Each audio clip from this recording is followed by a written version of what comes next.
ಜನನಿ news ಚಾನೆಲ್ಗೆ like ಮಾಡಿ, subscribe ಮಾಡಿ, ಶೇರ್ ಮಾಡುವ ಮೂಲಕ ನಮ್ಮ ಚಾನೆಲ್ಗೆ ಸಹಕರಿಸಿ. ಹೆಚ್ಚಿನ ಮಾಹಿತಿಗಾಗಿ ಸಂಪರ್ಕಿಸಿ ಹರಿಚಿ. ಭಾರತ ದೇಶದಲ್ಲಿ ಒಂದು ಕುಟುಂಬವನ್ನು ಮುನ್ನಡೆಸುವಂತಹ ಒಂದು ಜವಾಬ್ದಾರಿ ಹೆಣ್ಣು ಮಗು ಮೇಲೇನೆ ಇದೆ. ಅತ್ತೆ ಮೇಲೂ ಇದೆ, ಸೊಸೆ ಮೇಲೂ ಇದೆ. ಅವರಿಬ್ರು ಎಷ್ಟೇ ಜಗಳ ಆಡ್ಕೊಳ್ಳಿ ಆ ಮನೆಯನ್ನ ಅವರಿಗೆ ಮುಂದುವರಿಸ್ತಾ ಇರೋದು. ಗಂಡನಿಗೆ ಜಾಸ್ತಿ ಪ್ರೆಷರ್ ಬಂದ್ಬಿಡ್ತಾ ಇದೆ. ಅತ್ತೆ ಸೊಸೆ ಜಗಳ ಆಡ್ಕೊಂಡು ಅಂಬೇಡ್ಕರ್ ವೇದಿಕೆ ಕರ್ನಾಟಕ ಸಂಘಟನೆ ಕಾರ್ಯಕರ್ತರು ಹೆಣ್ಣುಮಕ್ಕಳ ಪರವಾಗಿ ನಿಂತು ಹೋರಾಟ ಮಾಡ್ತಾ ಇದ್ದಾರೆ. ಯಾಕಂದ್ರೆ ನಿಮ್ಗೂ ಸಹ ಯಾವುದೇ ರೀತಿಯಲ್ಲಿ ಸಮಸ್ಯೆ ಆಗಿದ್ದಲ್ಲಿ ನಾನು ಬಹುಶಃ ನಿಮ್ ಸ್ವಂತ ಅನ್ನ ಪಕ್ಕನೂ ಇರೋ ಗೊತ್ತಿಲ್ಲ, ಈ ಜೈ ಭೀಮ್ ಶ್ರೀನಿವಾಸ್ ಸದಾಕಾಲ ನಿಮ್ ಜೊತೆ ಇರ್ತೀನಿ. ಎಂತ ಸಮಯದಲ್ಲಿ ಆದ್ರೂ ಸಹ ನಾನು ಫೋನ್ ಮಾಡಿದ್ರೆ ಖಂಡಿತ ನಿಮ್ ಜೊತೆ ಬಂದು ನಿಂತು ನಿಮ್ಮನ್ನ ಕಾಪಾಡಿಕೊಳ್ಳುವ ಕೆಲಸ ನಾನು ಮಾಡ್ಕೊಂಡು ಬರ್ತೀನಿ.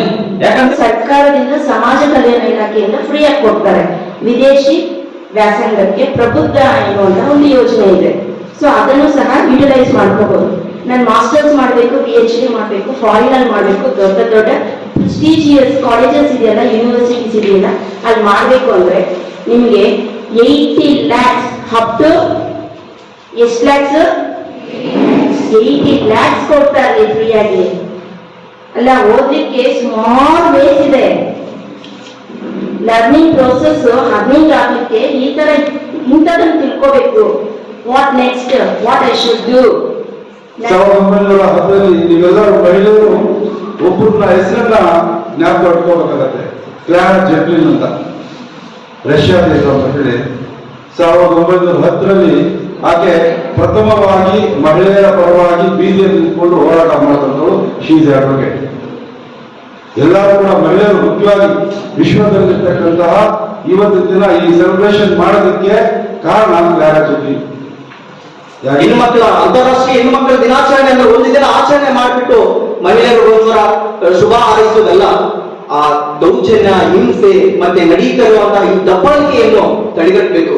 ಮತ್ತೆ ಮಹಿಳೆಯರ ಪೂರ್ಣ ಸಬಲೀಕರಣವಾಗಬೇಕು. ಎಲ್ಲಿ ತನಕ ಕಟ್ಟೆ ಕಡೆ ಹೆಣ್ಣು ಮಕ್ಕಳು, ಗ್ರಾಮೀಣ ಭಾಗದ ಹೆಣ್ಣು ಮಕ್ಕಳು ಅಲ್ಲಿ ತನಕ ಸಬಲೀಕರಣದ ಒಂದು ಮಹತ್ವ ತಲುಪೋದಿಲ್ಲವೋ ಅಲ್ಲಿ ತನಕ ಈ ಎಷ್ಟೇ ಕಾರ್ಯಕ್ರಮಗಳು ಮಾಡಿದ್ರು ಕೂಡ ಅದಕ್ಕೆ ಮಹತ್ವ ಇರಲ್ಲ, ಅದಕ್ಕೊಂದು ಸಾರ ಇರಲ್ಲ, ಸ್ವಾರಸ್ಯವೂ ಇರಲ್ಲ. ಆತರ ಮಹಿಳಾ ದಿನಾಚರಣೆಯನ್ನು ನಾವು ಮಾಡುವ ಉದ್ದೇಶ ಆ ಹೆಣ್ಮಗಳಿಗೆ ರೀಚ್ ಆಗಬೇಕು. ಡಿಪಾರ್ಟ್ಮೆಂಟ್ ಅಲ್ಲಿ ಸುಮಾರು ಹೆಣ್ಣು ಮಕ್ಕಳ ಪರವಾಗಿ ನಮ್ಮ ಒಂದು ಸೇವೆಯನ್ನ ಮಾಡ್ಕೊಂಡು ಬರ್ತಾನೆ ಇದ್ದೀವಿ. ಸೊ ಇಲ್ಲಿ ಹೆಣ್ಣೊಂದು ಕಲಿತರೆ ಶಾಲೆಯೊಂದು ತೆರೆದಂತೆ, ಹೆಣ್ಣೊಂದು ಕಲಿತರೆ ಶಾಲೆಯೊಂದು ತೆರೆದಂತೆ.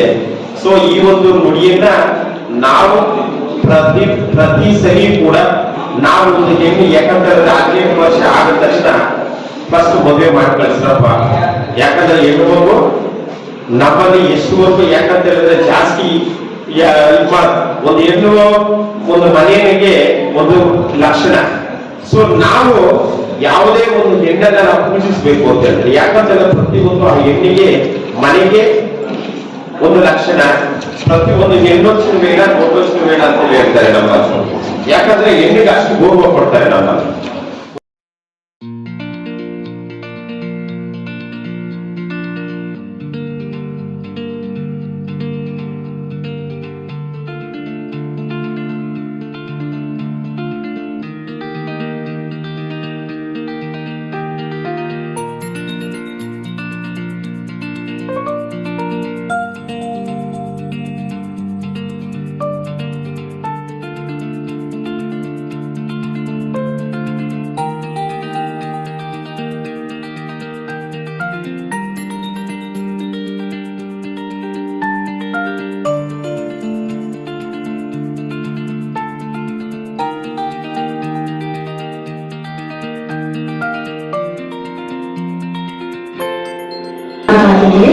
ಇವರನ್ನ ಚಪ್ಪಾಳೆಯವರಿಗೆ ಗೌರವಿಸಬೇಕು ಅಂತ ಕೇಳ್ಕೊತೀನಿ.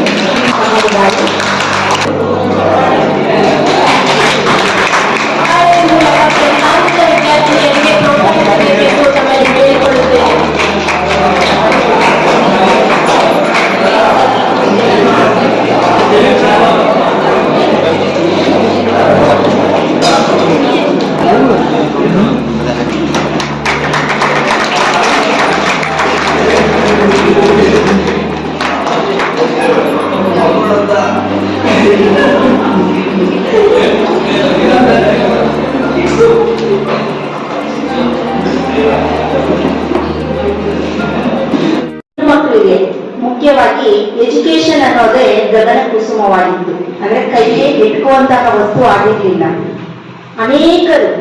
ಅನೇಕರು ಈ ಒಂದು ಸಮಾಜದಲ್ಲಿ ಅನೇಕ ಸುಧಾರಣೆಯ ನಂತರ ನಮಗೊಂದು ಅವಕಾಶ ಸಿಕ್ಕಿದೆ. ಬಹಳ ಹಿಂದಿನಿಂದ ಕ್ರಿಸ್ತಪೂರ್ವ ಸರಿದು 2500 ವರ್ಷಗಳ ಹಿಂದಿನಿಂದ ಭಗವಾನ್ ಬುದ್ಧ ಆಗಿರಬಹುದು, ಬಸವಣ್ಣನವರು ಅವರ ಅನುಭವ ಮಂಟಪದಲ್ಲಿ ಅಕ್ಕ ಮಹಾದೇವಿಯವರ ವಚನಗಳನ್ನ ಒಂದು ವಿಚಾರ ಸಂಕಿರಣ ಏನ್ ನಡೆಸ್ತಾ ಇದ್ರು ಅದರಲ್ಲಿರಬಹುದು, ರಾಜಾರಾಮ್ ಮೋಹನ್ ರಾಯ್ ಅವರು ಸತಿ ಸಹಗಮನ ಪದ್ಧತಿಯನ್ನ ನಿರ್ಮೂಲನೆ ಮಾಡಲಿಕ್ಕೆ ಎಷ್ಟೆಲ್ಲ ಪ್ರಯತ್ನ ಪಟ್ಟರು. 1848ರಲ್ಲಿ ಜ್ಯೋತಿಬಾ ಫುಲೆ ಎನ್ನುವಂತಹ ಶಕ್ತಿ ತನ್ನ ಮಡದಿಗೆ ಶಿಕ್ಷಣವನ್ನು ಕೊಟ್ಟು ಶಿಕ್ಷಕಿಯನ್ನಾಗಿ ಮಾಡಿ ಸುಮಾರು 150ಕ್ಕಿಂತ ಹೆಚ್ಚು ಶಾಲೆಗಳನ್ನು ಪ್ರಾರಂಭ ಮಾಡಿ ಥರ ಸಮುದಾಯದ ಹೆಣ್ಣು ಮಕ್ಕಳ ಜೊತೆಗೆ ಎಲ್ಲ ಜಾತಿ ವರ್ಗದ ಹೆಣ್ಣು ಮಕ್ಕಳಿಗೂ ಸಹ ಶಿಕ್ಷಣವನ್ನ ಕೊಟ್ರು. ಈಗೆಲ್ಲ ಏನು ಇನ್ಸೆಂಟಿವ್ಸ್ ಕೊಡ್ತಾರೆ ಗೌರ್ಮೆಂಟ್, ಆವಾಗಲೇ ಅವ್ರು ಸ್ಟೇಟ್ಮೆಂಟ್ ಕೊಡ್ತಾ ಇದ್ರು, ಅಟ್ಲೀಸ್ಟ್ ಶಾಲೆಗೆ ಬರಲಿ, ಅಕ್ಷರ ಕಲೀಲಿ, ಎಲ್ಲರೂ ಅಕ್ಷರಸ್ಥರಾಗ್ಲಿ ಅನ್ನೋ ಒಂದು ಉದ್ದೇಶಕ್ಕೆ ಅವರು ತುಂಬಾ ಪರಿಶ್ರಮ ಪಟ್ರು. ನೆಕ್ಸ್ಟ್ ಹೇಳ್ಕೋಬೇಕಾದ್ರೆ ಡಾಕ್ಟರ್ BR ಅಂಬೇಡ್ಕರ್ ನಮ್ಮ ಕಾನ್ಸ್ಟಿಟ್ಯೂಷನ್ ಎಂತಹ ಒಂದು ಶ್ರೇಷ್ಠವಾದಂತಹ ಮಾದರಿಯಾದಂತಹ ಒಂದು ಸಂವಿಧಾನವನ್ನ ರಚನೆ ಮಾಡಿದ್ದಾರೆ. Our constitution is the supreme law of India. It is the very powerful, biggest, longest written document by which it is like a machinery by which many laws can be prepared. ಇಂಥ ಒಂದು ಅದ್ಭುತವಾದಂತಹ ಕಠಿಣವಾದಂತಹ ಕಾನೂನುಗಳನ್ನ ರಚನೆ ಮಾಡಿ ನಮ್ಗೆ ಕೊಟ್ಟಿದ್ದಾರೆ. ಯಾಕಂದ್ರೆ ಶತಮಾನಗಳಿಂದಲೂ ಸಹ ಅಸಮಾನತೆ, ಅಸ್ಪೃಶ್ಯತೆ, ಶೋಷಣೆ, ದೌರ್ಜನ್ಯ, ಮೂಢನಂಬಿಕೆ, ಮೌಢ್ಯತೆ, ಗೊತ್ತು ಸಂಪ್ರದಾಯಗಳು ಇದೆಲ್ಲವನ್ನು ಕಿತ್ತು ಬಿಸಾಕಿ ಶಿಕ್ಷಣದಿಂದ ಶೈಕ್ಷಣಿಕವಾಗಿ, ಆರ್ಥಿಕವಾಗಿ, ಸಾಮಾಜಿಕವಾಗಿ, ರಾಜಕೀಯವಾಗಿ ಈ ಥರ ಸಮುದಾಯದ ಅದರಲ್ಲೂ ಮಕ್ಕಳು, ಹೆಣ್ಮಕ್ಳು, ರೈತರು, ಕಾರ್ಮಿಕರು, ಬಡವರು, ದೀನ ದಲಿತರು, ಎಲ್ಲ ಹಿಂದುಳಿದ ವರ್ಗಗಳ ಒಂದು ಸಮುದಾಯ ಏನಿತ್ತು ಅದನ್ನ ಈ ಸಮಾಜದ ಮುಖ್ಯವಾಹಿನಿಗೆ ತರುವಲ್ಲಿ ಅವರು ಪಟ್ಟಂತಹ ಕಾರ್ಯ ಅಷ್ಟಿಷ್ಟಲ್ಲ. ಅಂತಹ ಮಹಾನ್ ವ್ಯಕ್ತಿನ ಭಾರತ ದೇಶದ ಪ್ರತಿಯೊಬ್ಬರು ಯಾರು ನಮಸ್ಕಾರ ಮಾಡ್ತೀವೋ, ಯಾರು ನೆನೀತೀವೋ ಗೊತ್ತಿಲ್ಲ, ಆದರೆ ಡಾಕ್ಟರ್ BR ಅಂಬೇಡ್ಕರ್ ಅವರಿಗೆ ದಯವಿಟ್ಟು ನಮನಗಳನ್ನ ಸಲ್ಲಿಸಲೇಬೇಕು. ಅಂತಹ ಒಂದು ಗ್ರೇಟ್ ಪರ್ಸನಾಲಿಟಿ. ನಾವೆಲ್ಲ ಇಲ್ಲೇನಿದ್ದೀವಿ ಟೀಚರ್ಸ್, ಲೆಕ್ಚರ್ಸ್ ಎಲ್ಲಾನು ನಮ್ದೆಲ್ಲ 2-3 ಡಿಗ್ರಿಗೆ ನಮ್ಗೆ ತಲೆ ನಿಲ್ಲಲ್ಲ. PhD, ನಾನು IAS, IPS, BSc BEd, MSc BEd ತುಂಬಾ ಹೆಮ್ಮೆಯಿಂದ ಹೇಳ್ಕೊಳ್ತೀವಿ. ಆದ್ರೆ ಆ ಗ್ರೇಟ್ ಪರ್ಸನಾಲಿಟಿಯ ಕ್ವಾಲಿಫಿಕೇಶನ್ ಓದಲಿಕ್ಕೆ 15 ನಿಮಿಷ ಬೇಕು ಅಂದ್ರೆ ಎಂತ ಮಹಾನ್ ವ್ಯಕ್ತಿ, ಎಂತ ಮಹಾನ್ ಶಕ್ತಿ, ಎಂತ ಧೀಮಂತ ನಾಯಕ. ಅವರು ಹುಟ್ಟದೇ ಇದ್ದಿದ್ರೆ ನಮ್ಮ ಬದುಕುಗಳು ಇನ್ನೆಷ್ಟು ಜನ್ಮಗಳಾದರೂ ಸಹ ಕತ್ತಲಲ್ಲೇ ಇರಬೇಕಾದಂತಹ ಜೀವನಗಳು ನಮ್ದಾಗ್ತಾ ಇತ್ತು. ಜೊತೆಗೆ ಏನಂದ್ರೆ ಶಿಕ್ಷಣದಲ್ಲಿ ಸಮಾನತೆ ಬೇಕು ಅಂತ ಪ್ರತಿ ಹೆಣ್ಣಿಗೂ ಸಹ ಸಾವಿತ್ರಿಬಾಯಿ ಫುಲೆ ಆಗಿರ್ಬೋದು. ಜೊತೆಗೆ ಏನಂದ್ರೆ ಹೆಣ್ಣನ್ನು ರಕ್ಷಿಸಲು ಸ್ಥಳ ತೆರಿಗೆಯನ್ನು ನಿಷೇಧಿಸಿರುವಂತ ಮೈಸೂರು ಒಡೆಯ ಟಿಪ್ಪು ಸುಲ್ತಾನ್ ಆಗಿರ್ಬೋದು. ಜೊತೆಗೆ ಪ್ರತಿಯೊಬ್ಬರಿಗೂ ಸಹ ಸಮಾನತೆ ಆಗಿರ್ಬೋದು, ಸ್ವಾತಂತ್ರ್ಯ ಆಗಿರ್ಬೋದು ಹಕ್ಕುಗಳನ್ನು ಕೊಟ್ಟಿರುವಂತ ಪರಮ ಪೂಜ್ಯ ಬಾಬಾ ಸಾಹೇಬ್ ಅಂಬೇಡ್ಕರ್ ಅವರಿಂದ ನಾನೊಂದು ಕೆಲವೊಂದು ಭಾಷಣಗಳನ್ನು ಮಾತಾಡುತ್ತೇನೆ. ಇವತ್ತಿಗೂ ಸಹ ಹೆಣ್ಣು ಮಕ್ಕಳಿಗೆ ಸರಿಯಾದ ರೀತಿಯಲ್ಲಿ ಸ್ವಾತಂತ್ರ್ಯ ಸಿಕ್ಕಿಲ್ಲ. ನಾವು ಅರ್ಥ ಮಾಡ್ಕೋಬೇಕಾಗಿದೆ, ಏನು ವರ್ಷಕ್ಕೆ 8ನೇ ಅಂತಾರಾಷ್ಟ್ರೀಯ ಮಹಿಳಾ ದಿನಾಚರಣೆ ಆಚರಣೆ ಮಾಡಿದ್ರೆ ಸಾಲದು. ಇವತ್ತಿಗೂ ನಮ್ಮ ಅಕ್ಕ ತಂಗಿಯರು ಸಾಯಂಕಾಲ 6 ಗಂಟೆ ಮೇಲೆ ಓಡಾಡಬೇಕಂದ್ರೂ ಕೂಡ ಭಯ ಪಡ್ತಾರೆ. ಯಾಕಂದ್ರೆ ಎಲ್ಲೇನು ಸಮಸ್ಯೆ ಮಾಡ್ತಾರೆ ಅನ್ನೋ ಭಯ ನಮ್ಮಲ್ಲಿ, ನಮ್ಮ ತಾಯಿಯಲ್ಲಾಗಿರ್ಬೋದು, ನಮ್ಮ ಅಕ್ಕ ತಂದರಲ್ಲಿ ಕೂಡ ಕಾಡ್ತಾ ಇದೆ. ಯಾಕಂದ್ರೆ ಇವತ್ತಿಗೂ ಸಹ ಎಷ್ಟೋ ಕಾನೂನುಗಳು ನಮ್ಮ ಬಂದಿದೆ, ಆದ್ರೆ ಸರಿಯಾದ ರೀತಿಯಲ್ಲಿ ಸರ್ಕಾರಗಳು ಕಾನೂನು ಜಾರಿ ಮಾಡೋದ್ರಲ್ಲಿ ವಿಫಲರಾಗಿದೆ. ಅದರಲ್ಲೂ ನೀವು ನೋಡ್ಬೋದು, ಇವತ್ತಿಗೂ ಸಹ ಒಂದು ಮನೆಯ ಯಜಮಾನ ಏನಾದ್ರು ಅಕಾಲಿಕ ಮರಣ ಹೊಂದಿದ್ರೆ ಒಂದು ತಾಯಿಗೆ 10 ಜನ ಮಕ್ಕಳು ಕೂಡ ಆ ತಾಯಿಗೆ 10 ಜನ ಮಕ್ಕಳನ್ನು ಸಾಕ್ತಾರೆ. ಆದ್ರೆ ಆ ತಾಯಿ ಏನಾದ್ರು ಮರಣ ಅಂದ್ರೆ ಆ ಮನೆಯ ಯಜಮಾನ 10 ಜನ ಸಹ ಮಕ್ಕಳನ್ನ ಬೀದಿ ಬಿಟ್ಕೊಡ್ತಾನೆ. ಆದ್ರೆ ಅಂತ ಶಕ್ತಿ ಇರೋದು ನಮ್ಮ ತಾಯಿಯಾಗಿರ್ಬೋದು, ನಮ್ಮ ಅಕ್ಕ ತಂಗಿಯರಾಗಿರ್ಬೋದು. ಇವತ್ತಿಗೂ ಸಹ ಹೆಣ್ಣು ಮಕ್ಕಳ ಮೇಲೆ ಪದೇ ದೌರ್ಜನ್ಯ ನಡೀತಾ ಇದೆ, ಪದೇ ಅತ್ಯಾಚಾರ ನಡೀತಾ ಇದೆ, ಪದೇ ಮಾನಸಿಕವಾಗಿ ಹಿಂಸೆ ಕೊಡ್ತಾ ಇದ್ದಾರೆ. ಆದ್ರೂ ಸಹ ಇವತ್ತು ಯಾವುದೇ ಕಡಿಮೆ ಆಗಿಲ್ಲ. ನಾವು ಅರ್ಥ ಮಾಡ್ಕೋಬೇಕಾಗಿದೆ, ಕರ್ನಾಟಕದಲ್ಲಿ ಅತ್ಯಂತ ಮೊದಲನೇ ಸ್ಥಾನದಲ್ಲಿರೋದು ಕೋಲಾರ ಜಿಲ್ಲೆಯಲ್ಲಿ. ಏನೋ ಹೆಣ್ಣು ಮಕ್ಕಳ ಮೇಲೆ ಅತ್ಯಾಚಾರ ಮಾಡೋದಾಗಿರ್ಬೋದು, ರೇಪ್ ಆಗಿರ್ಬೋದು, ಮತ್ತೆ ದೌರ್ಜನ್ಯ ಆಗಿರ್ಬೋದು, ಇದು ಇದುವರೆಗೂ ಸಹ ಅದು ಯಾವ ರೀತಿಯಲ್ಲಿ ಕಡಿಮೆ ಆಗಿಲ್ಲ. ಯಾಕೆ ಕಡಿಮೆ ಆಗಿಲ್ಲ ಅಂದ್ರೆ ನಮ್ಗೆ ಇರೋದು ಒಂದೇ ಒಂದು ಅಸ್ತ್ರ, ಶಿಕ್ಷಣ. ಶಿಕ್ಷಣದಿಂದ ಮಾತ್ರ ಸಾಧ್ಯ, ನೀವೇನ್ ಬೇಕಾದ್ರೂ ಸಾಧನೆ ಮಾಡ್ಬೋದು. ಶಿಕ್ಷಣವನ್ನೇ ಪಡೆದುಕೊಂಡಿಲ್ಲ ಅಂದ್ರೆ ನಾವು ಏನೂ ಸಾಧನೆ ಮಾಡಕ್ಕೆ ಆಗೋದಿಲ್ಲ. ಜೊತೆಗೆ ಇವತ್ತು ಅರ್ಥ ಮಾಡ್ಕೋಬೇಕಾಗಿದೆ, ಸರ್ಕಾರಿ ಪ್ರಥಮ ದರ್ಜೆ ಕಾಲೇಜಿನಲ್ಲಿ ಈ ವೇದಿಕೆ ಮೇಲೆ ಪ್ರಾಂಶುಪಾಲರಾಗಿದ್ದಾರೆ ಅಂದ್ರೆ ಅದಿರುವಂತಹ ತಾಕತ್ತು ಹೆಣ್ಣು ಮಕ್ಕಳಿಗೆ, ಅದಿರುವಂತಹ ಧೈರ್ಯ ಹೆಣ್ಣು ಮಕ್ಕಳಿಗೆ. ಇವತ್ತು ಸಹ 4 ಗೋಡೆ ಮಧ್ಯದಲ್ಲಿ ಎಷ್ಟೋ ಜನ ಹೆಣ್ಣು ಮಕ್ಕಳು ಮನೆಯಲ್ಲಿದ್ದಾರೆ. ಅವರಲ್ಲಿರುವಂತಹ ಕೆಲವೊಂದು ಗುಣಗಳನ್ನು ಕೂಡ ನಮ್ಮ ಒಂದು ಆಚೆ ಕಡೆ ಬರ್ತಾ ಇಲ್ಲ. ಯಾಕಂದ್ರೆ ಇವತ್ತಿಗೂ ಹೆಣ್ಣು ಮಕ್ಕಳ ಮೇಲೆ ಏನೋ ಅತ್ಯಾಚಾರ ಮಾಡ್ತಾ ಇದ್ದಾರೆ, ಜೊತೆಗೆ ಭಯ ಕಾಡ್ತಾ ಇದೆ. ಯಾಕಂದ್ರೆ ನಮ್ಗೆ 6 ಗಂಟೆ ಮೇಲೆ ಎಲ್ಲಾದ್ರೂ ಬೀದಿಯಲ್ಲಿ ಓಡಾಡ್ಬೇಕಂದ್ರೆ ಯಾರೋ ಅಲ್ಲಿ ಬ್ರಿಡ್ಜ್ ಮಾಡಿರ್ತಾರೆ, ಅವ್ರು ನೋಡಿದ ತಕ್ಷಣ ಭಯ ಪಡ್ತಾರೆ.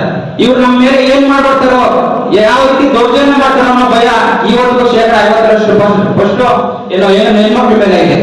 ಆದ್ರಿಂದ ಇವತ್ತು ಸಹ ಏನೋ ಯಾವ ಹೆಣ್ಮಕ್ಳ ಮೇಲೆ ದೌರ್ಜನ್ಯ ನಡೆದ್ರು ಸಹ ಅದರ ಪರವಾಗಿ ಅವರ ಪರವಾಗಿ ನಿಂತು ಸತತವಾಗಿ 1 ವರ್ಷದಿಂದ ಅಂಬೇಡ್ಕರ್ ವೇದಿಕೆ ಕರ್ನಾಟಕ ಸಂಘಟನೆ ಕಾರ್ಯಕರ್ತರು ಹೆಣ್ಮಕ್ಳ ಪರವಾಗಿ ನಿಂತು ಹೋರಾಟ ಮಾಡ್ತಾ ಇದ್ದಾರೆ.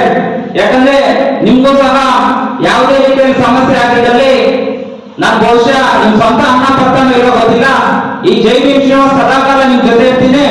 ಎಂತ ಸಮಯದಲ್ಲಿ ಆದ್ರೂ ಸಹ ನಾನು ಫೋನ್ ಮಾಡಿದ್ರೆ ಖಂಡಿತ ನಿಮ್ ಜೊತೆ ಬಂದು ನಿಂತು ನಿಮ್ಮನ್ನ ಕಾಪಾಡಿಕೊಳ್ಳುವ ಕೆಲಸ ನಾನು ಮಾಡ್ಕೊಂಡು ಬರ್ತೀನಿ. ಯಾಕಂದ್ರೆ ನಮ್ಮನ್ನ ತಂದೆ ತಾಯಿ 9 ತಿಂಗಳು ಎತ್ತು ಹೊತ್ತು ಸಾಕಿದ್ದಾರೆ. ಆದ್ರೆ ಅವ್ರಿಗೆ ನಾವು ಏನಾದ್ರೂ ಕೊಡುಗೆ ಕೊಡ್ಬೇಕಂದ್ರೆ, ಅವರು ನಮ್ಗೆ ಜನ್ಮ ಕೊಟ್ಟಿರ್ತಾರಲ್ಲ, ತಾಯಿಗೆ ಏನಾದ್ರೂ ಕೊಡುಗೆ ಕೊಡ್ಬೇಕಂದ್ರೆ ಮೊದಲನೇದಾಗಿ ತಂದೆ ತಾಯಿಗಾಗಿರ್ಬೋದು, ನಮ್ಗೆ ಪಾಠ ಕಲಿಸಿದ ಗುರುಗಳಿಗಾಗಿರ್ಬೋದು, ಈ ಸಮಾಜಕ್ಕೆ ನಾವು ಒಂದೇ ಗೌರವವನ್ನು ಕೊಡ್ಬೇಕಂದ್ರೆ ಮುಖ್ಯವಾಗಿ ನೀವು ಶಿಕ್ಷಣದಲ್ಲಿ ಮಾತ್ರ ಮುಂಚೂಣಿಯಲ್ಲಿ ಬರಕ್ಕಾಗುತ್ತೆ. ಶಿಕ್ಷಣವನ್ನೇ ಪಡ್ಕೊಂಡಿಲ್ಲ ಅಂದ್ರೆ ಏನೂ ಸಾಧನೆ ಮಾಡಕ್ಕಾಗಲ್ಲ. ಇವತ್ತು ನಾವು ನಿಮ್ಗೆಲ್ಲರೂ ಸಹ ಹೇಳ್ತಾ ಇದ್ದೀನಿ, ಬಹುಶಃ ವಿದ್ಯಾಭ್ಯಾಸದಲ್ಲಿ ಇವತ್ತು ಏನಾದ್ರು ಸಾಯಂಕಾಲ ಬೇಕಾದ್ರೆ ನೀವು ಎಷ್ಟೊತ್ತು ಫೋನ್ ಯೂಸ್ ಮಾಡ್ತೀರಾ, ಎಷ್ಟೊತ್ತು ವಿದ್ಯಾಭ್ಯಾಸ ಪಡ್ಕೊಳ್ತೀರಾ ಅಂತ ಹೇಳ್ಬಿಟ್ಟು ನೀವೇ ಪ್ರಾಮಾಣಿಕವಾಗಿ ಫೋನ್ಗೆ ಎಷ್ಟು ಪ್ರಾಮುಖ್ಯತೆ ಕೊಡ್ತೀರಾ, ಜೊತೆಗೆ ವಿದ್ಯಾಭ್ಯಾಸಕ್ಕೆ ಎಷ್ಟೊಂದು ಪ್ರಾಮುಖ್ಯತೆ ಕೊಡ್ತೀರಾ ಅಂತ ನಿಮ್ಮ ಆತ್ಮಸಾಕ್ಷಿ ಕೇಳ್ಕೊಂಡ್ರೆ ಅದು ನಿಮ್ಗೆ ಉತ್ತರ ಕೊಡುತ್ತೆ. ನನ್ನ ಹತ್ರ ಏನು ಹೇಳಕ್ ಹೋಗ್ಬೇಡಿ, ಬಹುಶಃ ಗೊತ್ತಾಗುತ್ತೆ. ಮೊಬೈಲ್ಗೆ ಯಾವುದೇ ಕಾರಣಕ್ಕೂ ವಾಟ್ಸ್ಆಪ್ ಆಗಿರ್ಬೋದು, ಫೇಸ್ಬುಕ್ ಆಗಿರ್ಬೋದು, ಯಾವುದೇ ಕಾರಣಕ್ಕೂ ನಾವು ಏನಾದ್ರೂ ಅದಕ್ಕೆ ಅಡಾಪ್ಟ್ ಆದ್ರೆ ನಮ್ಗೆ ಜೀವನದಲ್ಲಿ ತುಂಬಾ ಕಷ್ಟಕರವಾಗುತ್ತೆ. ಬಹುಶಃ ಗ್ರಂಥಾಲಯಕ್ಕೆ ಭೇಟಿ ಕೊಡಿ, ಗ್ರಂಥಾಲಯದಲ್ಲಿ ಬುಕ್ಸ್ ಓದಿ. ಫೋನ್ ಕೊಡೋ ಸಮಯ ಗ್ರಂಥಾಲಯಕ್ಕೆ ಕೊಡಿ, ಬುಕ್ ಕೊಡಿ, ನಮ್ ಜ್ಞಾನ ಹೆಚ್ಚುತ್ತೆ. ನಮ್ಮ ಸಮಾಜದಲ್ಲಿ ಯಾವ ರೀತಿ ಬೆಳಿಬೇಕು ಅನ್ನೋದು ನಮ್ ಜ್ಞಾನ ಬರುತ್ತೆ. ಅದರಲ್ಲೂ ಸಹ ಈ ಭಾರತ ದೇಶದಲ್ಲಿ ಪ್ರತಿಯೊಬ್ಬರು ಹೆಣ್ಮಕ್ಳ ಮೇಲೆ ಯಾಕೆ ಇವತ್ತು ದೌರ್ಜನ್ಯಗಳು ದಬ್ಬಾಳಿಕೆಗಳು ನಡೀತಾ ಇದೆ ಅಂದ್ರೆ, ನಮ್ಮನ್ನ ಆಳ್ವಿಕೆ ಮಾಡುವಂತಹ ಸರ್ಕಾರಗಳಾಗಿರ್ಬೋದು, ಯಾವುದೇ ಪಕ್ಷ ಆಗಿರ್ಬೋದು, ಅವರು ಸರಿಯಾದ ರೀತಿಯಲ್ಲಿ ಕಾನೂನು ಜಾರಿ ಮಾಡುವಲ್ಲಿ ವಿಫಲರಾಗಿದ್ದಾರೆ. ಅದಕ್ಕೆ ನನ್ನ ಧಿಕ್ಕಾರ ಇರುತ್ತೆ. ಇವತ್ತು ಸಹ ನಮ್ಮ ಒಂದು ಕೋಲಾರ ಜಿಲ್ಲೆಯಲ್ಲಿ ನಿಮಗೂ ಗೊತ್ತಿರುತ್ತೆ ಎಷ್ಟು ಒಂದು ಅತ್ಯಾಚಾರಗಳಾಗಿದೆ, ಎಷ್ಟು ಹೆಣ್ಮಕ್ಳ ಮೇಲೆ ದೌರ್ಜನ್ಯಗಳಿರ್ತಾ ಇದೆ, ಎಷ್ಟು ಪೊಲೀಸ್ ಠಾಣೆಗೆ ಹೋಗ್ಬಿಟ್ಟು ದೂರು ಕೊಡುತ್ತಾರೆ, ಮತ್ತೆ ಮಹಿಳಾ ಸಾಂತ್ವನ ಕೇಂದ್ರಕ್ಕೆ ಹೋಗ್ಬಿಟ್ಟು ಎಷ್ಟು ದೂರು ಕೊಡ್ತಾರೆ ಅಂತ ಹೇಳ್ಬಿಟ್ಟು ಇಲ್ಲೇ ನಮ್ ಗೋಪಾಲ್ ಸರ್ ಇದ್ದಾರೆ, ಅವ್ರನ್ನೇ ಬೇಕಾದ್ರೆ ಕೇಳಬಹುದು. ಎಷ್ಟು ಹೆಣ್ಮಕ್ಳು ನಮ್ಗೆ ಅನ್ಯಾಯ ಆಗಿದೆ ಅಂತ ಹೇಳ್ಬಿಟ್ಟು ಪ್ರತಿದಿನ 10 ರಿಂದ 20 ಜನ ಹೆಣ್ಮಕ್ಳು ಹೋಗ್ಬಿಟ್ಟು ಅವ್ರಿಗೆ ದೂರು ಕೊಡ್ತಾರೆ, ನಮ್ ನ್ಯಾಯ ಕೊಡಿ ಅಂತ ಹೇಳ್ಬಿಟ್ಟು. ಎಲ್ಲರಿಗೂ ಸ್ವಾತಂತ್ರ್ಯ ಬಂದಿದೆ, ಎಲ್ಲರಿಗೂ ಹೆಣ್ಮಕ್ಳಿಗೆ ಇವತ್ತು ಒಂದು ಸ್ವಾತಂತ್ರ್ಯ ಬಂದಿಲ್ಲ. ಯಾಕೆ ಬಂದಿಲ್ಲ ಅದು ನಾವು ಯೋಚನೆ ಮಾಡ್ಬೇಕಾಗಿದೆ. ಅದರಲ್ಲೂ ಪ್ರಮುಖವಾಗಿ ನಮಗೆ ಹೆಣ್ಮಕ್ಳಿಗೆ ಅತ್ಯಂತ ಪ್ರಮುಖವಾಗಿರೋದು ಒಂದೇ ಒಂದು ಅಸ್ತ್ರ, ಅದು ಶಿಕ್ಷಣ. ಶಿಕ್ಷಣದಿಂದ ಮುಂದೆ ಬರ್ಬೋದು. ಶಿಕ್ಷಣದಿಂದ ನೀವು ಚೆನ್ನಾಗಿ ಓದಿ, ನಿಮ್ ತಂದೆ ತಾಯಿ ಒಳ್ಳೆ ಶಿಕ್ಷಣ ಬರಬೇಕು ಅಂತ ಹೇಳ್ತಾ ಸಂದರ್ಭ ಬಂದ್ರೆ ಇವತ್ತಿನ ಸ್ಥಿತಿನ ಗಮನಿಸಿದ್ರೆ ಬಹಳಷ್ಟು ಮಹಿಳೆಯರ ಅಭಿವೃದ್ಧಿ ಆರ್ಥಿಕವಾಗಿ, ಶೈಕ್ಷಣಿಕವಾಗಿ, ಎಲ್ಲ ರಂಗಗಳು, ರಾಜಕೀಯವಾಗಿ ಇಂಥ ರಂಗ ಅಂತಿಲ್ಲ, ಯಾವ ರಂಗನೂ ಬಿಟ್ಟಿಲ್ಲ. ಎಲ್ಲ ರಂಗದಲ್ಲೂ ಮಹಿಳೆಯರು ಮುಂದೆ ಇದ್ದಾರೆ ಅಂತ ತಪ್ಪಾಗಲ್ಲ. ನೀವು ಒಂದು ದಿನ ಹಿಂದೆ ಕೂತ್ಕೊಂಡಿದ್ದೀರಾ ಅಂತ ಹೇಳಿದ್ರೆ ಇದು 1-2 ದಿನದ ಕೆಲಸ ಅಲ್ಲ. ಇದು ನೂರಾರು ವರ್ಷಗಳ ಎಲ್ಲ ಹಿರಿಯರ ಪರಿಶ್ರಮದಿಂದ, ಹೋರಾಟದಿಂದ ಇವತ್ತೊಂದು ದಿನ ಇವರು ಹಿಂದೆ ಕೂತಿದ್ದೀರ. ಸರ್ ಹೇಳುವಂತ ಸಂದರ್ಭದಲ್ಲಿ ಭಾರತ ದೇಶದಲ್ಲೇ ಮಹಿಳೆಯರಾಗಿ ಪ್ರಪ್ರಥಮವಾಗಿ ಈ ಭಾರತ ದೇಶ ಪ್ರಪಂಚದ ದೃಷ್ಟಿಯಲ್ಲಿ ಗಮನಕ್ಕೆ ತಂದಿದ್ದ ಮಹಿಳೆಯರ ಪರವಾಗಿ ನಿಂತಿದ್ದು ಭಾರತ ದೇಶ. ಆವಾಗ ಏನು ಕ್ರಿಸ್ತಪೂರ್ವ ಅಂತ ಹೇಳ್ತೀವಿ. ಇಂದಿನ ಅನಾದಿ ಕಾಲದಲ್ಲೂ ಕೂಡ ಭಾರತ ದೇಶದಲ್ಲಿ ಮಹಿಳೆಯರ ಪರವಾಗಿ ವಿರೋಧವಾಗಲ್ಲ, ಪರವಾಗಿ ನಮ್ಮ ಭಾರತ ದೇಶದಲ್ಲಿ ಹೆಣ್ಮಕ್ಳು ಕೂಡ ಗೌರವ, ಅದೇ ರೀತಿ ರೆಸ್ಪೆಕ್ಟ್ ಇರುವಂತದ್ದಾಗಲಿ ಬೇರೆ ಯಾವ ದೇಶದಲ್ಲಿ ಸಿಗೋದಿಲ್ಲ. ನಾವು ಬಹಳ ಪೂಜನೀಯ ಅಂತ ಎಷ್ಟೊಂದು ಮೇಡಮ್ ಹೇಳ್ತಾ ಇದ್ರು, ಹೆಣ್ಣನ್ನ ಎಲ್ಲಕ್ಕೆಲ್ಲ ಹೋಲಿಸ್ತಾರೆ ಅಂತ. ಎಲ್ಲದಕ್ಕೂ ಹೋಲಿಸ್ತೀವಿ ನಾವು, ಇಂಥದಕ್ಕಂತ ಅಲ್ಲ, ಎಲ್ಲದಕ್ಕೂ ಹೋಲಿಸ್ತೀವಿ. ಅಂದ್ರೆ ಪೂಜನೀಯವಾದಂತಹ ಸ್ಥಾನವನ್ನು ನೀಡಿದ್ವಿ. ವಿಶ್ವ ಮಟ್ಟದಲ್ಲಿ ಈ ರೀತಿಯಾದ ಜಾಗೃತಿನ ಮೊದಲಿಗೆ ಬೀದಿಗೆ ಬಂದು ಹೋರಾಟ ಮಾಡಿದ್ದು 1902ರಲ್ಲಿ, ನಮ್ಮ 7ರಲ್ಲಿ ಅಮೆರಿಕ ದೇಶದಲ್ಲಿ. ಅದಾದ ನಂತರ 1910ರಲ್ಲಿ ನೀವೆಲ್ಲರೂ ಮಹಿಳೆಯರು ಒಬ್ಬರನ್ನ ಹೆಸರನ್ನ ಜ್ಞಾಪಕ ಇಟ್ಕೋಬೇಕಾಗತ್ತೆ. ಕ್ಲಾರಾ ಜೆಟ್ಲಿನ್ ಅಂತ, ರಷ್ಯಾ ದೇಶದ ಮಹಿಳೆ. 1910ರಲ್ಲಿ ಆಕೆ ಪ್ರಥಮವಾಗಿ ಮಹಿಳೆಯರ ಪರವಾಗಿ ಬೀದಿಯಲ್ಲಿ ನಿಂತ್ಕೊಂಡು ಹೋರಾಟ ಮಾಡಿದಂಥಳು. She is advocate. ಎಲ್ಲರೂ ಕೂಡ ಮಹಿಳೆಯರು ಮುಖ್ಯವಾಗಿ ವಿಶ್ವದಲ್ಲಿರ್ತಕ್ಕಂತಹ ಇವತ್ತಿನ ದಿನ ಈ ಸೆಲೆಬ್ರೇಷನ್ ಮಾಡೋದಕ್ಕೆ ಕಾರಣ ಕ್ಲಾರಾ ಜೆಟ್ಲಿನ್. ಯಾಕೆಂದ್ರೆ ಏನು ಪ್ರತಿ ವರ್ಷ ನಾವು ಇಷ್ಟೊಂದು ಸಾರ ಹೇಳ್ತಾ ಇದ್ರು ಹಿನ್ನೆಲೆ ಏನು ಅಂತ. 1903ರಲ್ಲಿ ಸ್ಟಾರ್ಟ್ ಆಗಿದ ನಂತರ 7ರಲ್ಲಾಯ್ತು, ಅಮೆರಿಕಾದಲ್ಲಿ 8ರಲ್ಲಾಯ್ತು, 10ರಲ್ಲಾಯ್ತು, 10ರಲ್ಲಿ ಹಾಕಿ ಬೀದಿಗೆ ಬಂದು ಕಮ್ಯುನಿಸ್ಟ್ ಪಕ್ಷದಿಂದ ಪರವಾಗಿ ಹೋರಾಟಗಳನ್ನ ಮಾಡ್ತಾರೆ. ಹಾಗಾಗಿ ಆಕೆ ಹೋರಾಟಗಳ ಪ್ರತಿಫಲವಾಗಿ ಪ್ರತಿ ವರ್ಷ ಅದು ಆಗಿನ ಕಾಲದ ವಿಶ್ವಸಂಸ್ಥೆಗೆ ಆ ಬಗ್ಗೆ ನಾವು ಶಿಫಾರಸನ್ನು ಮಾಡಲಾಗತ್ತೆ. ಐರ್ಲೆಂಡ್ ದೇಶ, ಜರ್ಮನ್ ದೇಶ, ಕೆಲವೇ ದೇಶಗಳು ಭಾಗಿಯಾಗ್ತವೆ, ಎಲ್ಲ ದೇಶಗಳು ಭಾಗಿಯಾಗುತ್ತವೆ ವಿಶ್ವದಲ್ಲಿ. ಅಂತ ಸಂದರ್ಭದಲ್ಲಿ ವಿಶ್ವಸಂಸ್ಥೆನೇ ಒಂದು ದಿನವನ್ನ ಇವತ್ತೇನು ಮಾರ್ಚ್ 8ನೇ ತಾರೀಕಿದೆ, ಇದನ್ನ ಪ್ರತಿ ವರ್ಷವೂ ಮಹಿಳೆಯರಾಗಿ ಮೀಸಲಿಟ್ಟು ಅದರ ಮುಖ್ಯ ಧ್ಯೇಯ, ಗುರಿ, ಉದ್ದೇಶ ಮಹಿಳೆಯರ ಸಬಲೀಕರಣ, ಲಿಂಗತಾರತಮ್ಯದ ವಿರುದ್ಧವಾಗಿ ಹೋರಾಟ ಮಾಡುವುದು, ಮಹಿಳೆಯರಿಗೆ ಹೊಸದಂತಹ ಎಲ್ಲ ಹಕ್ಕು ಅಧಿಕಾರಗಳನ್ನ ಕೊಡುವಂತಹ ನಿಟ್ಟಿನಲ್ಲಿ ನಿರಂತರವಾಗಿ ನಡ್ಕೊಂಡು ಬರ್ತಾ ಇದೆ. ಅದು ಪ್ರತಿ ವರ್ಷ ಕೂಡ ಒಂದು ವಾಕ್ಯವಾಗಿ ಒಂದು ನಡೀತಾರೆ. ನಮ್ಮ ಸಾರ್ ಹೇಳ್ತಾ ಇದ್ರು ಆಕ್ಸಿಲರೇಟ್ ಆಕ್ಷನ್ ಅಂತ. ಯಾವ ವಿರುದ್ಧ ಏನಕ್ಕೋಸ್ಕರ ಆಕ್ಷನ್ ತಗೋಬೇಕು ಅಂದ್ರೆ ಲಿಂಗ ತಾರತಮ್ಯ ವಿರುದ್ಧ, ಅಂದ್ರೆ ಗಂಡು ಹೆಣ್ಣು ಮಧ್ಯೆ ಈ ಒಂದು ತಾರತಮ್ಯ ಇರಬಾರ್ದು, ಒಂದು ಸಮಾನವಾಗಿರಬೇಕು, ಎಲ್ಲರನ್ನ ಸಮಾನವಾಗಿ ಗೌರವಿಸಬೇಕು ಅನ್ನೋ ಕಾರಣಕ್ಕೆ ಈ ಒಂದು ದಿನವನ್ನು ಆಚರಣೆ ಮಾಡ್ಕೊಂಡು ಬರ್ತಾ ಇದ್ದೀವಿ. ಒಂದು ಮಾತು ಹೇಳ್ತಾರೆ, ನಿಜವಾಗ್ಲೂ ಹನುಮಂತನಿಗೆ ತನ್ನ ಇರುವಂತ ಶಕ್ತಿ ಗೊತ್ತಿರಲಿಲ್ಲ. ಹೇಳಿದ್ರು ಸಾಗರವನ್ನು ಮಾಡ್ಬೇಕಾದ್ರೆ ಶ್ರೀಲಂಕಾ ನಂಗೆ ಹಾರ್ಬೇಕಾದ್ರೆ ಅವರಲ್ಲಿರ್ತಕ್ಕಂಥ ಶಕ್ತಿ ಅದನ್ನ ಗೊತ್ತಿರಲಿಲ್ಲ. ಮೊದಲು ಶಾಪ ಬೇರೆ ಇತ್ತದು, ಹಿನ್ನೆಲೆ ತಮಗೆಲ್ಲ ಗೊತ್ತಿರ್ತದೆ. ಹೇಗೆ ಗೊತ್ತಾಗೋದು ನಿಮ್ಗೆ ಈ ಶಕ್ತಿ ಇದೆ ಹಾವು ಅಂತ ಅರ್ಥ. ಮಹಿಳೆಗೂ ಗೊತ್ತಿಲ್ಲ ಅವರಿಗೆಲ್ಲ ಬೆನಿಫಿಟ್ಸ್ ಇದೆ ಅಂತ. ನಾವೆಷ್ಟು ಹೇಳಿದ್ರು ಕೂಡ ಕೆಲವ್ರಿಗೆ ಅರ್ಥ ಆಗತ್ತೆ, ಕೆಲವ್ರಿಗೆ ಅರ್ಥ ಆಗಲ್ಲ. ಇವತ್ತಿನ ದಿನ ನಾವು ನೋಡ್ಬೋದು, ಹೆಣ್ಮಕ್ಳು 2% ಇದೆ, ಗಂಡು ಮಕ್ಳು ಬರೀ 1% ಕೂತಿದ್ದೀರ. ಇಲ್ಲೇ ನೀವು ಅನ್ಕೋಬೇಕು, ಈ ಒಂದು ಮಾತಾಡ್ತಕ್ಕಂಥ ಅಂತಾರಾಷ್ಟ್ರೀಯ ಮಹಿಳಾ ದಿನಾಚರಣೆಗೆ ಒಂದು ಅರ್ಥ ಸಿಕ್ಕಿದೆ ಅಂತ. ಯಾಕೆ percentage of education educate students ಅಂತಾರೆ ಮಹಿಳೆಯರೇ ಜಾಸ್ತಿ ಇದೆ. ಈ ರಿಸಲ್ಟ್ಸ್ ಬಂದ್ರೆ ನೋಡಿ ಯಾರು ಜಾಸ್ತಿ ಇರ್ತಾರೆ, ರ್ಯಾಂಕ್ ಯಾರು ಜಾಸ್ತಿ ಇರ್ತದೆ, ಹೆಣ್ಮಕ್ಳ ಸಂಖ್ಯೆನೇ ಜಾಸ್ತಿ ಇರ್ತದೆ. PUC ತಗೊಳ್ಳಿ, SLC ತಗೊಳ್ಳಿ, ಡಿಗ್ರಿ ತಗೊಳ್ಳಿ, ನೀವು ಬಹುಶಃ ತಿಳ್ಕೊಂಡಿಲ್ಲ. ನಿಮ್ಗೆ ಅದೇ ಹೇಳ್ತಾರೆ ನಿಮ್ ಶಕ್ತಿನೇ ನಿಮ್ಗೆ ಗೊತ್ತಿಲ್ಲ ಅಂತ. ಬರೀ ಅಪಾಯಿಂಟ್ಮೆಂಟ್ ಆಗತ್ತಲ್ಲ IAS. ಮೇಲ್ವರ್ಗ ಪುರುಷನ ದಬ್ಬಾಳಿಕೆಯಿಂದ ಅದು ಇನ್ನ ಬೆಳಕಿಗೆ ಬರಲಿಲ್ಲ. ಮತ್ತೆ ಧಾರವಾಡದಲ್ಲಾಯಿತು. ಈ ತರ ಪ್ರತಿಯೊಂದು ಕ್ಷಣದಲ್ಲೂ ಕೂಡ ಹೆಣ್ಣಿನ ಮೇಲೆ ಯಾವುದೋ ಒಂದು ಮೂಲೆಯಲ್ಲಿ ಯಾವುದೋ ಒಂದು ಜಾಗದಲ್ಲಿ ಶೋಷಣೆ, ದೌರ್ಜನ್ಯ ನಡೀತಾನೆ ಇದೆ. ಹೆಣ್ಣು ಮಕ್ಕಳ ಅಂತಾರಾಷ್ಟ್ರೀಯ ಹೆಣ್ಣು ಮಕ್ಕಳ ದಿನಾಚರಣೆಯನ್ನು ಒಂದು ದಿನ ಆಚರಣೆ ಮಾಡಿಬಿಟ್ಟು ಮಹಿಳೆಯರಿಗೋಸ್ಕರ ಶುಭ ಹಾರೈಸುವುದಲ್ಲ, ಆ ದೌರ್ಜನ್ಯ, ಹಿಂಸೆ ಮತ್ತೆ ನಡೀತಾ ಇರುವಂತಹ ಈ ದಬ್ಬಾಳಿಕೆಯನ್ನು ತಡೆಗಟ್ಟಬೇಕು. ಮತ್ತೆ ಮಹಿಳೆಯರ ಪೂರ್ಣ ಸಬಲೀಕರಣವಾಗಬೇಕು. ಎಲ್ಲಿ ತನಕ ಕಟ್ಟೆ ಕಡೆ ಹೆಣ್ಣು ಮಕ್ಕಳು, ಗ್ರಾಮೀಣ ಭಾಗದ ಹೆಣ್ಣು ಮಕ್ಕಳು ಅಲ್ಲಿ ತನಕ ಸಬಲೀಕರಣದ ಒಂದು ಮಹತ್ವ ತಲುಪೋದಿಲ್ಲವೋ ಅಲ್ಲಿ ತನಕ ಈ ಎಷ್ಟೇ ಕಾರ್ಯಕ್ರಮಗಳು ಮಾಡಿದ್ರು ಕೂಡ ಅದಕ್ಕೆ ಮಹತ್ವ ಇರಲ್ಲ, ಅದಕ್ಕೊಂದು ಸಾರ ಇರಲ್ಲ, ಸ್ವಾರಸ್ಯವೂ ಇರಲ್ಲ. ಆತರ ಮಹಿಳಾ ದಿನಾಚರಣೆಯನ್ನು ನಾವು ಮಾಡುವ ಉದ್ದೇಶ ಆ ಹೆಣ್ಣುಮಗುವಿಗೆ ರೀಚ್ ಆಗಬೇಕು.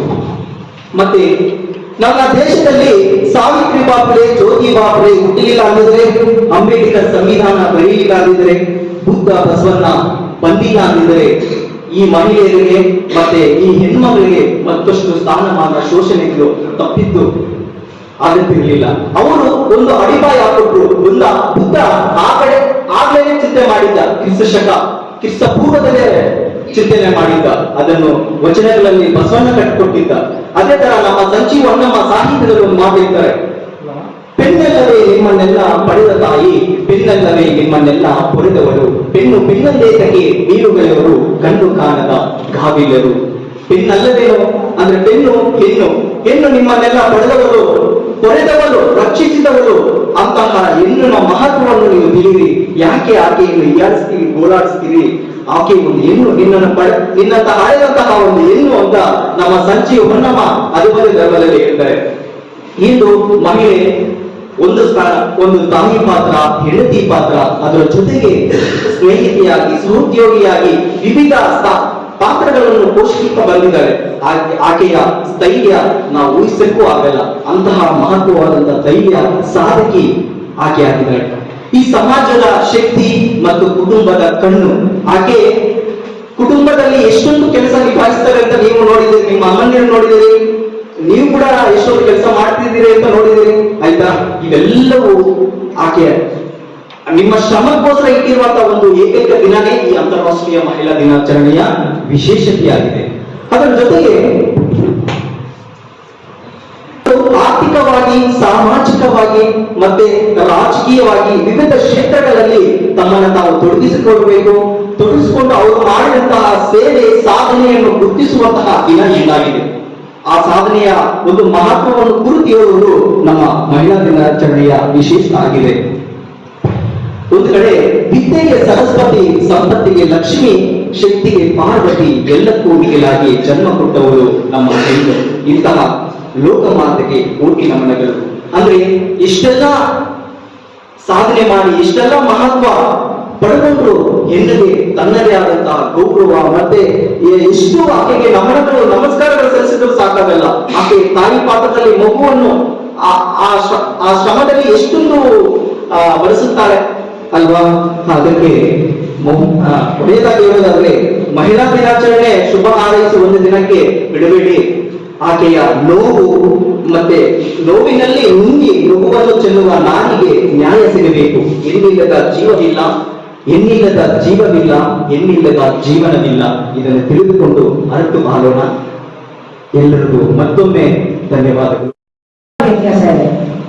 ಆ ಹುಡುಗನಿಗೆ ಓದೋದನ್ನ ಬಿಟ್ಟು ಬೇರೆ ಏನೋ ಕೆಲಸ ಇರೋದಿಲ್ಲ ಸಾಮಾನ್ಯವಾಗಿ. ಬಟ್ ಒಂದು ಹೆಣ್ಣು ಮಗುಗೆ ಓದೋದ್ರ ಜೊತೆಗೆ ಹಲವಾರು ಕೆಲಸ ಇರುತ್ತೆ. ಈ ವಿಷಯ ತುಂಬಾ ಮುಖ್ಯವಾದಂತಹದ್ದು. ಇತ್ತೀಚೆಗೆ ನಾನು ಇಂದಿರಾ ನೂರಿ ಅವ್ರಿಗೆ ಒಂದು ಇಂಟರ್ವ್ಯೂ ನೋಡ್ತಾ ಇದ್ದೆ. ಇಂದಿರಾ ನೂರಿ ಗೊತ್ತಲ್ಲ, ಪೆಪ್ಸಿ ಕಂಪನಿಯ ಒಂದು ಮುಖ್ಯ ಸ್ಥಾನದಲ್ಲಿರುವಂತಹದ್ದು. ಇವರೇನ್ ಹೇಳಿದ್ರು ಗೊತ್ತಾ, ನಾವೊಂದು ಮೀಟಿಂಗ್ ಅಲ್ಲಿ ಹಲವು ವಿಶ್ವದ ಗಣ್ಯರ ಜೊತೆ ಕುತ್ಕೊಂಡು ಒಂದು ಮೀಟಿಂಗ್ ಸಂವಾದ ಮಾಡ್ತಿರ್ಬೇಕಾದ್ರೆ ನನ್ನ ಮೈಂಡ್ ಅಲ್ಲಿ ಬರೀ ಆ ವಿಚಾರ ಮಾತ್ರ ಇರಲ್ಲ, ನನ್ನ ಮನೆ ಮಕ್ಕಳು ಏನ್ ಮಾಡ್ತಿದ್ದಾರೆ ಅನ್ನೋ ವಿಚಾರನೂ ಸಹ ಇರುತ್ತೆ ಅಂತ. ಇಲ್ಲಿ ಇವತ್ತು ವೇದಿಕೆಯ ಮೇಲೆ ಬಹಳ ಪುರುಷರಿದ್ದಾರೆ, ಕೇವಲ 2 ಹೆಣ್ಮಕ್ಳಿದ್ದಾರೆ ಅನ್ನುವಂತಹ ಒಂದು ವಿಚಾರ ಬಂದಿದೆ. ಇಲ್ಲಿ ವೇದಿಕೆಯ ಮೇಲಿರೋದೇ ಒಂದು ಎಕ್ಸಾಂಪಲ್ ತಗೊಂಡ್ಬಿಟ್ಟು ಬರ್ಬೇಕಾದ್ರೆ ಇವ್ರು ಏನ್ ಯೋಚನೆ ಮಾಡಿರ್ತಾರೆ, ಅಟ್ಲೀಸ್ಟ್ 95% ಆಫ್ ದ ಟೈಮ್ಸ್ ಅಂದ್ರೆ ನನ್ಗೆ ಇವತ್ತು ಪ್ರೋಗ್ರಾಮ್ ಇದೆ, ನನ್ನ ಪ್ರೋಗ್ರಾಮ್ ಅಲ್ಲಿ ಹೆಂಗ್ ಮಾತಾಡ್ಬೇಕು, ಎಷ್ಟೊತ್ತಿಗೆ ಹೋಗ್ಬೇಕು, ಹೇಗೆ ಹೋಗ್ಬೇಕು, ಯಾವ ರೂಟಲ್ಲಿ ಹೋಗ್ಬೇಕು, ಇಂತಹ ವಿಚಾರಗಳನ್ನು ಮಾತ್ರ ಯೋಚನೆ ಮಾಡಿರ್ತಾರೆ.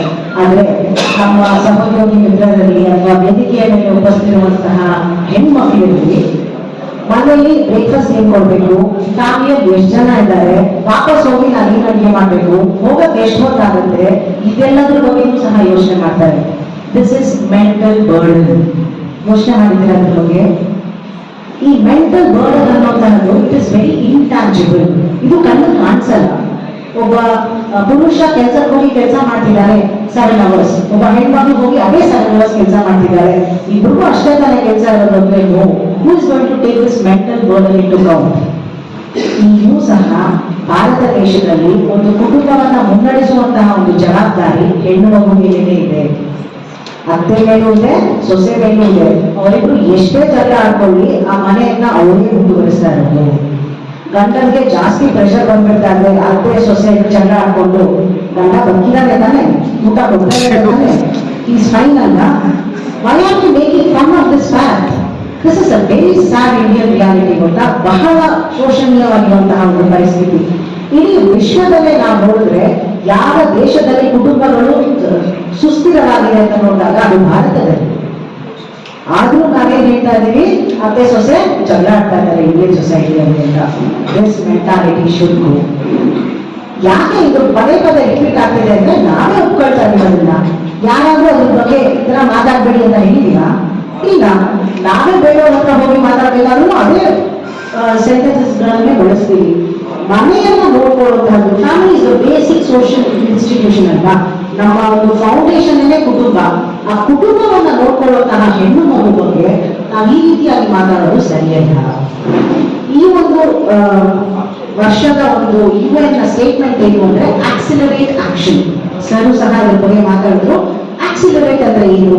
ಸ್ಪೀಡ್ ಮಾಡಿ. ಈಗ ನಾವು ಮಹಿಳಾ ಸಬಲೀಕರಣ ಆಗ್ತಿಲ್ಲ ಅಂತ ಹೇಳ್ತಲ್ಲ, ಮಹಿಳಾ ಸಬಲೀಕರಣ ಆಗ್ತಾ ಇದೆ. ಅದಾಗಬೇಕಾಗಿರುವಂತಹ ತೀವ್ರತೆ ಏನಿದೆ ಅಲ್ವಾ, ಅದನ್ನ ಹೆಚ್ಚಿಸಬೇಕಾಗಿದೆ. ಹೇಗೆ ಹೆಚ್ಚಿಸೋದು ಈ ತೀವ್ರತೆಯನ್ನ? ಮೊದಲು ನಮ್ಮ ಮನಸ್ಥಿತಿಯಲ್ಲಿ ಬದಲಾವಣೆ ಮಾಡ್ಕೋಬೇಕು. ಹೇಗೆ ಮನಸ್ಥಿತಿ ಬದಲಾವಣೆ? ಎಲ್ಲಾ ಕುಟುಂಬಗಳಲ್ಲೂ ಹೆಣ್ಮಕ್ಳಿಗೆ ಹೇಳ್ತಾರೆ, ನೀನು ಒಂದು ಕೆಲ್ಸಕ್ಕೆ ಹೋಗು, ನಿನ್ ಕಾಲ ಮೇಲೆ ನೀನು ನಿಂತ್ಕೋ, ನೀನ್ ದುಡ್ಡಿದ್ರೆ ನೀನು ಊಟ ಮಾಡ್ಬೇಕು, ನಿನ್ನ ಒಂದು ಲೈಫ್ ನಿನ್ ಕೈಯಲ್ಲಿದೆ, ಅದೆಲ್ಲ ಹೆಣ್ಮಕ್ಳಿಗೆ ಹೇಳ್ಕೊಡ್ತಾರೆ.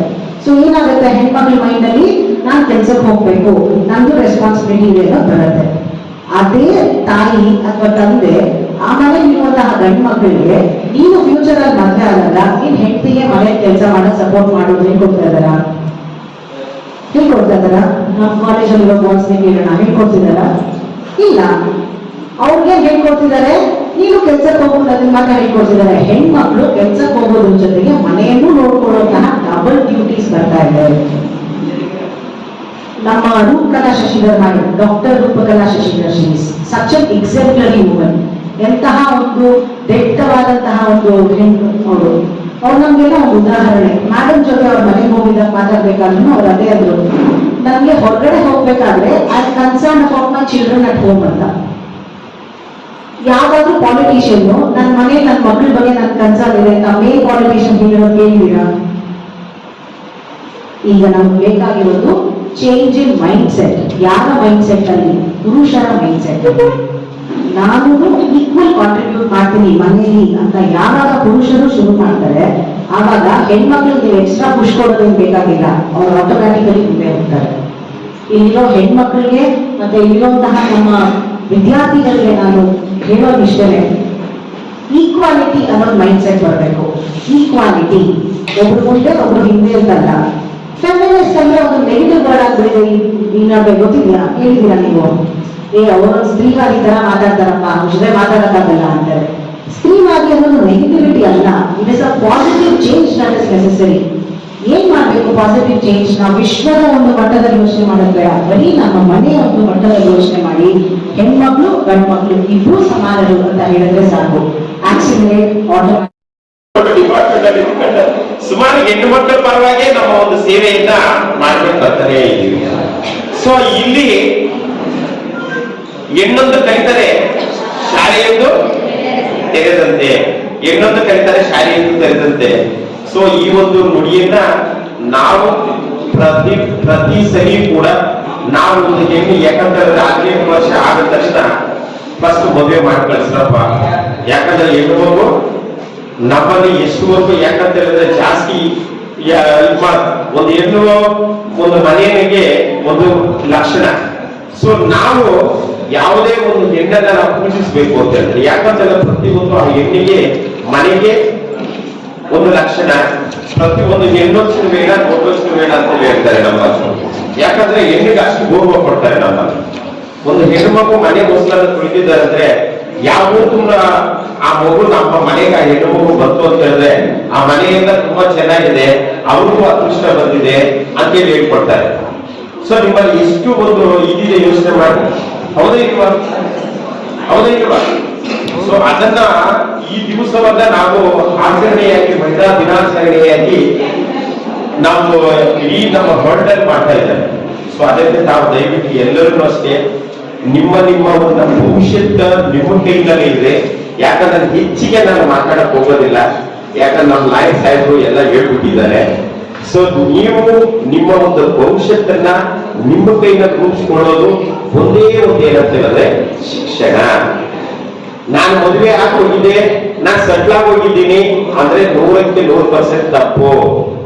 ನಾನು ಮದುವೆ ಆಗಿದ್ದೀನಿ, ನನ್ನ ಲೈಫ್ ಸೆಟ್ಲ್ ಆಗಿದೆ ಅಂತ ಹೇಳಿದ್ರೆ ತಪ್ಪದು. ಅದು ಯಾಕಂತ ಹೇಳಿದ್ರೆ ಮದುವೆನಲ್ಲಿ ಬಾಲ್ಯದಿಂದ ಹಿಡಿದು ಯೌವನದಿಂದ ಬಂದ ವೃದ್ಧಾಪ್ಯ. ಈಗ ನಮ್ಮಲ್ಲಿ ಮದುವೆ ಆಯ್ತು ಅಂದ್ರೆ ಮಕ್ಕಳು ಸಂಸಾರ ಅಂದ್ರೆ ಒಂದು ಮನೆಗೆ ಮಾತ್ರ ಸೀಮಿತ. ಅದೇ ಒಂದು ಹೆಣ್ಣು ಮಗು ಮನಸ್ಸು ಮಾಡಿದ್ರೆ ಇವತ್ತು ಪ್ರತಿಯೊಂದರಲ್ಲೂ ತಗಲಿ. ಈಗ ನಮ್ಮಲ್ಲಿ ಶಾಸಕರು ಯಾರು,